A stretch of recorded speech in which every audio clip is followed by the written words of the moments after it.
दोस्तों जब सामने आया कि झनक असल में सृष्टि की बेटी है, तो ये सच्चाई झनक के दिल पर गहरा असर डालती है। उधर अनिरुद्ध और आदित्य सभी चौंक जाते हैं। क्या ये सच है या सिर्फ अफवाहें फैलाई जा रही हैं? इस उलझन में झनक तय करती है कि वह डीएनए टेस्ट करवाएगी ताकि सच जान सके। लेकिन दोस्तों कहते हैं ना कि प्रॉब्लम्स आती जाती हैं। डीएनए टेस्ट का फैसला तो झनक कर लेती है, लेकिन सृष्टि का डीएनए मिलना आसान नहीं होता। जैसे तैसे तमाम मुश्किलें पार करके वह डीएनए का नमूना जुटाती है और तेजी से मेडिकल लैब की ओर भागती है। टेस्ट करवाने के बाद लौटते वक्त अनिरुद्ध अचानक से उसे दिख जाता है। जनक उसे नजरअंदाज करने की कोशिश तो करती है, लेकिन फिर खुद को रोक नहीं पाती। वह अनिरुद्ध से कहती है, अगर चाहो तो घर चल सकते हो साथ में। अनिरुद्ध उसके साथ बैठ जाता है, लेकिन उसके मन में कई सवाल घूम रहे होते हैं। क्या ये जनक है या फिर नूतन? जनक का अनिरुद्ध से दिलचस्प सामना। जनक उसे देखकर मुस्कुराते हुए पूछती है, क्या हुआ मिस्टर, इतना क्या सोच रहे हो? अनिरुद्ध सिर हिलाता है और शांत हो जाता है। घर के दरवाजे पर पहुंचते ही अनिरुद्ध आखिरकार पूछ ही लेता है, तुम मेडिकल लैब क्यों गई थी? जनक मुस्कुराकर जवाब देती है, थोड़ा सब्र रखो अनी, सब जान जाओगे। यहीं पर अनिरुद्ध को एक शक होता है कि वो उसको अनी करके पुकार रही है, जबकि अनी तो सिर्फ उसको अरसी या फिर झनक ही कहती थी। लेकिन वो अपनी सोच में डूबा ही था और इधर झनक घर में प्रवेश करते ही एक शायराना अंदाज में कहती है, कौन है ये सृष्टि? किसने कहा कि वो मेरी माँ है?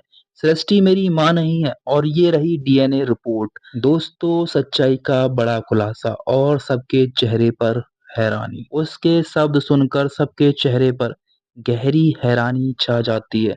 सभी मानो ठहर जाते हैं। अनिरुद्ध भी चौंक कर कहता है, मेरी झनक, तुम ही हो मेरी झनक? वह फाइल में लिखे नाम को देखकर समझ जाता है कि ये झनक ही है। दोस्तों अब अनिरुद्ध और झनक का ये मिलन होने वाला है। आपको क्या लगता है इस कहानी के इस बड़े खुलासे के बारे में? आपके विचार क्या हैं? क्या झनक और अनिरुद्ध एक साथ अच्छे लगते हैं? कमेंट करके जरूर बताइए। लेकिन कुलभूषण का खुलासा और असली ब्रजभूषण कौन है? जैसे ही कुलभूषण का खुलासा होता है, सबकी आंखें खुल जाती हैं कि असली ब्रजभूषण कौन है। ये राज भी साफ हो जाता है कि असली खेल क्या था और नकली ब्रजभूषण और सृष्टि ने मिलकर कितनी चालें चली थी। अब अरसी के पास कोई रास्ता नहीं बचता और जनक का सच सामने आते ही उसे अपने किए की सजा भुगतनी पड़ेगी। अपमान का बदला और जनक की माँ की सच्चाई। जनक की माँ उर्वशी का जो अपमान इन लोगों ने किया था, अब वही अपमान उनका पीछा करने वाला है। जनक अब अपनी माँ के लिए न्याय की राह पर चलने को तैयार है और इस बार उसके साथ अनिरुद्ध भी है। अनिरुद्ध जो पहले ही अरसी के खिलाफ था, अब सृष्टि के छल से आहत होकर उनके खिलाफ लड़ने का और भी दृढ़ संकल्प कर लेता है। इस नई शुरुआत के साथ अनिरुद्ध और जनक बदले की इस जंग में कदम बढ़ाने के लिए तैयार हैं। दोस्तों अब इन सब बीच में अरसी पिसेगी, क्योंकि बार बार वो सृष्टि का साथ देती थी और जनक की माँ को बुरा भला कहती थी। आने वाले एपिसोड में हमें देखने को मिलेगा अनिरुद्ध जो है वो सीधा अरसी से ये कहेगा कि तुमको शर्म नहीं आई ये सब करने की? तुम्हारे साथ में था, मैं तुम्हें कभी छोड़ कर नहीं जाता।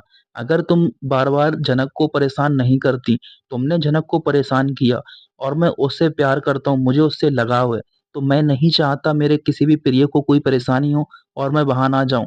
और मैं जब वहां जाता हूँ तो तुमको दिक्कत होती है और इन्हीं सब कारण की वजह से तुमने और मुझे जनक को फिर से मिलाया है। तो अब इस चीज को भुगतो। मैं नहीं चाहता था कि जनक मेरी लाइफ में आए, लेकिन अब कहीं ना कहीं मुझे पूरा विश्वास है कि जनक ही मेरे लिए सही लड़की है। दोस्तों आपको क्या लगता है? कमेंट करके बताइए। जनक का अगला कदम क्या होगा? क्या सृष्टि और नकली ब्रजभूषण अपने किए के फल भुगतेंगे? अनिरुद्ध और जनक की ये नई लड़ाई उन्हें किस राह पर लेकर जाएगी? जानने के लिए जुड़े रहिए और सब्सक्राइब करें।